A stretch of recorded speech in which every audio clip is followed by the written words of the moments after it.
Hey guys, welcome back. It's a little bit shady, but it took me quite a bit of time to find a good spot. The sun's directly above me, so whatever, we'll have to make do. But the question is, do we live in a black hole, right? Are we being projected somehow, right? And how is that happening? So I've come across some research that suggests that these astrophysicists, these scientists have discovered what happens to an object when it enters a black hole. Now, it's a black hole because not even light can escape it, right? We can't even really see it, only for the fact that light is surrounding it, trying to escape it. Light surrounding it is possible only on the event horizon, because then it's at a standstill. But past that, it's actually being pulled in, right? It can't escape past the event horizon, because that's the point at which the power is stronger than the light's ability to leave, to the light speed, right? So essentially, a black hole's magnitude is faster than the speed of light, if you think about it, right? Now, already you can probably start to make some connections, right? We are that light that got sucked into the black hole. But it was more so of a trick, a pull, or a kind of what's an allure, right? It's very similar to the white light when you die. It's alluring. You want to stare at it, and then the closer we got, the more we got pulled into it, until we couldn't escape past its event horizon. That's exactly what happens, according to NDE accounts. When you die, you stare into that white light, pulls you closer, and they allure you with your, presumably dead relatives, which are just beings masquerading. And then the closer you get, then you actually feel the magnetic pull, because everything in this universe is electromagnetic. And then you can't escape it anymore, and you're just dragged into it, right? And all of these emotions and bliss-like feelings also emerge, and it's twice as hard, exponentially hard, to escape it, right? To use your willpower against it. Now, what happens is, when an object, let's say a 3D object, for example, my keys, right? I throw my keys into a black hole. According to scientists, what happens is those 3D elements, the 3D structure of the keys, they get sucked into the black hole, potentially even disintegrate, right? The matter disintegrates. But if you look on the event horizon, on the 2D plane of that black hole, the code of those keys is still there. So what potentially happens, because at the bottom of that black hole is what is known as a singularity. Now, that singularity could be essentially the Big Bang that then creates the white hole universe underneath it, which would be this simulation, this reality that we're currently in, right? And again, this is analogous to the tunnel of light. People go towards a tunnel, or through a tunnel, and have a light emerging on the other side. Again, very similar to the funnel of the black hole, and how it pulls you in, shoots you through, poof, out to the light hole universe, especially when reincarnating onto Earth. So that Big Bang, the singularity, is what results in this universe, right? And if you think about it, when I thought about it, I was like, wow, it reminds me exactly of a monitor turning on for a computer. And if you think about it in terms of our solar system, that's, potentially the smaller projection of the larger one. Saturn, the computer, turns on to then turn on the light of the moon, the monitor, the projector, projecting everything here, potentially, because we've seen how the moon is reflective of the Earth's surface. So that's an idea, right? So that Big Bang could essentially be the monitor turning on. When you press the button on the computer and the monitor goes, pew, everything lights up, right? From darkness. Out of that darkness comes the light. But that's not how creation is made. The light has always been there. That darkness is essentially the tree of good and evil, this black hole that we were bit into, in a sense, that we bought into. That's another connection. We bit. Maybe similarities there. Maybe that's why it was structured that way. With Eve biting the apple, she bought into it. She bit into it. Whatever. So going back up in that black hole from that event horizon, from where the code is, then all of that code is projected downwards, right? So our higher self residing on that black screen, or maybe even on the other side of it, is then projecting copies of itself down here. Again, this is not to be romanticized. This isn't something that we potentially willingly did or knowingly did, okay? This place is like a copy machine. That's why this is a carbon copy. We're all copies. So I, in this universe, or in an aspect of this whole black hole universe, am incarnated as a male. My spark from the divine higher self incarnated as a male. Whereas in another universe, I could be as a female, or as whatever else is even possible, as long as I have a 3D body that can be controlled. That was the point of separating spark from higher self, copy from original, right? Was to further entrap it. But back in the day, when there were etheric bodies only, there wasn't the physical body, souls could actually leave, right? And they even had the soul body. Yet what happened is, because this black hole is energetically based, right? Nothing can escape the black hole that is of energy, and everything here is of energy, because the being Lucifer, what happened is it took spirit and then it merged it with matter, with this dead creation. This dead creation being the remnants of other creations of the true universes, potentially, right? So the lifeless was merged with the life, and it created a third kind. And then all of those were merged together to then create another kind. Or the lifeless was merged with, the third, and then they created a fourth kind. So that being said, everything here, and this, this Lucifer God being was more than likely an aborted being created also out of this energy, because Sophia didn't have her counterpart to create properly. And this energy is represented by a flame here, right? That's why Prometheus is said to have stolen the flame. So you have all these new age teachings telling you to use the blue, violet, golden, purple, green, all these flames, and they're attached to a specific ascended master or a specific archangel. Now all these flames belong to Lucifer. That's where we have the element of Platos Cave, where the prisoners are stuck in a cave looking at shadows on the wall generated from a flame, a torch. And when someone manages to go outside, all of a sudden you have to come back inside, and your eyes cannot see anymore because it's dark. It's not the true light. Outside is the true light of the sun. You come back inside, you see a torched flame manifesting light for you. Your eyes cannot see anymore. They have to readjust to the lower levels of reality, right? The dead illusory levels of reality. So what happened is, this energetic flame, which is that black hole, the event horizon, potentially, was put around the tree of evil, the tree of good and evil, in which souls are not allowed to leave anymore. They have to pass through that barrier, and only something made purely of spirit can pass through that barrier.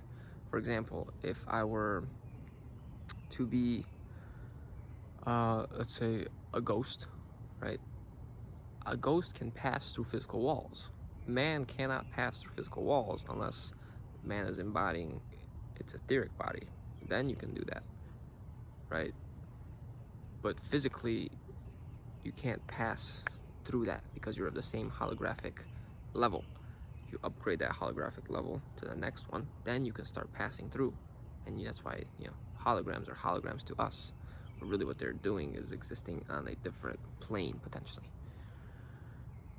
So that means in order to fully exit the black hole, you have to be different than it, right? You can't be a part of this dream reality, this holographic reality anymore.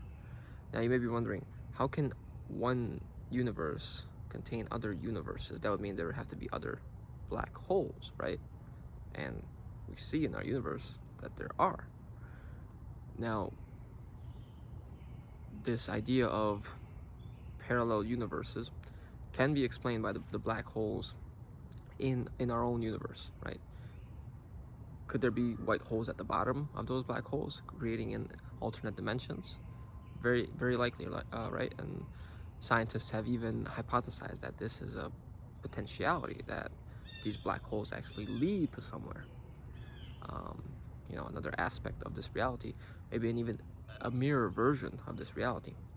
Because like we've described before, this reality is essentially two mirrors put together, right? When you do that, when you reflect two mirrors, they create infinite dimensions. Now, space and time are interrelated, so time here and space here are infinite. But that doesn't mean potentially that they don't have a specific beginning and ending point. Even the Ouroboros, if you look at it, it has a specific beginning and ending point, which is the center. It begins at the center and it ends at the center if you so choose for it to end. But being that this is a Ponzi scheme universe and everything feeds upon each other, it cannot logically be infinite truly. It cannot logically be eternal. It can have an infinite range of motion, but surely it will end at one point if the energy supplying it is ended, right? And what is the energy supplying it? Us, right? We are the true light that fell into this to give power to it. Before that, it didn't have vibration, it didn't have movement, it was lifeless, right? So with the introduction of Lucifer, which was the aborted being, it stole that light from Sophia simply by being born, potentially, and then it created all these aspects. And then after that, the introduction of the breath of the one true source, or Sophia, again, I believe is described in the Gnostics, which gave life to Adam. And out of Adam, Eve was formed as well. There was a split that happened, but before they were Adam and Eve, right? So in order to move between the true world and this world, like I said, you have to be of the spirit. So that means something else had to come in, and this makes sense. Something else had to come in to create a disruption in the infinite time, because mathematically all of these dimensions can be represented, I believe. Now this is a pure connection I made, so it hasn't been truly tested by scientific standards, but I imagine that each level of reality is based on an exponent. For example, 3D, we're existing in the cube. Something to the power of 3 is said to be cubed, right? The cube may not be represented by 4, but rather by 3. And this universe, as we've seen, is based in 3s, right? It's the length, the width, and the height, okay? So there are 3 dimensions in which we can exist and perceive. Now you can go all the way up with that exponent. You can go 4, 5, 6, 7, 8, 9, 10, 11, 12, and people say, oh, after 12 dimensions, that's when it ends, the matrix ends. No, I don't think so. It goes infinitely up. You can put n to the power of infinity, and you get time infinitely vibrating infinitely quickly, and space interrelated with that. But they are of the same energetic makeup because they're vibrating. So you can have places like Nirvana exist and have complete boredom there because nothing is happening, because everything's vibrating so quickly, right? Still an element of the black hole universe. Yet the higher and higher and higher you go up, the closer you get to what I believe is the void. The void also being akin to the Akashic records. Because remember, I said at the event horizon, is where all the information is stored. All of our memory is actually stored, and that's what people tap into when they die, potentially. It's that Akashic records of the information that was sucked into the black hole that was stored there. Now, each dimension could potentially have its own Akashic records. That's why there could be the existence of these libraries. For example, in our 3D world, the Akashic records are our astrology, our numerology. Akash is space. Astrology is basically astronomy. The astrals, it's recorded in space, right? So you can see that by looking at your personal astrology. You can see your own and other people's Akashic records, right? Their karma accumulated, everything generating their personality and aspects like that. So when people get into that void, they think, oh, this is from where creation stemmed. And that's true, but that's not where all of creation stemmed. That's what, because on the other side of that void are potentially the true worlds. Okay. Although there could be a level in between where the archons and whatever Lucifer resides and all that, right? Just like it's portrayed in Loki, they get to this beast-like being, and on the other side of it is the architect. They essentially have to go through their mouth to get to, or through the void to get to the architect. And the architect is, honestly, it looks like he's on Saturn. He's like on this isolated planet that has rings around it. I don't remember exactly the scene, but it reminded me a lot of Saturn, and he's wearing black, of course, and all that. So Saturn may have a very big aspect on this reality, right? We have the idea of karma. We have the idea of lessons through discipline and hard work. We have the idea of elders and elderly people. We have the idea of contracts. Saturn represents all of these things in astrology. So it could be the final realm of these archonic beings. But again, to fully exit this black hole system, this black hole matrix, that Christ-like being, or that true spirit of the one true source, had to enter into the egg and then shoot out of it, had to break through the barrier that was created energetically and then shoot out of it. And in a sense, we likely cannot leave ourselves until we cleanse ourselves of the energy that is still holding us back, the energetic bodies. And that's why Jesus talks about preparing a place for us. Surely my father has many mansions, and I will prepare a place for you, for those that follow me. That's a paraphrase. It's not the exact quote, but it's in the Bible somewhere. And that prepared place could be like this intermediary ground, not the astrals, not the intermediary ground that Hermes Trismegistus talks about, which is the place of some of the deepest evil, but rather a place outside of the matrix, but not fully outside, or in between both worlds, in a sense, in which the bodies are cleansed, kind of like when leaving the Platos Cave, when leaving darkness, your eyes will hurt when going outside and being exposed to true light. So you have to be prepared. You have to take it a bit easier. Maybe put on some sunglasses at first, get adjusted to the light, and then you're able to fully merge back with the true spirit. But this is an idea. We don't know for sure, but something I align with myself. Okay, and being the fact that we exist in this black hole universe, very likely, we have ideas of Alice in Wonderland falling down the black hole, essentially, right? The rabbit hole, rabbit equaling devil in gematria. So Alice falling down the devil's hole. We're in Wonderland, right? And we have to crawl back out. And they tell you to follow the white rabbit. Well, the white rabbit first goes through the moon. There's a rabbit on the moon, and then you have to go through all the other archons, all the other planets. But I don't believe that's necessary, because at that point, if you've entered the moon, you're back in the reincarnation process, I think. So you have to sidestep that. You have to sidestep all of that.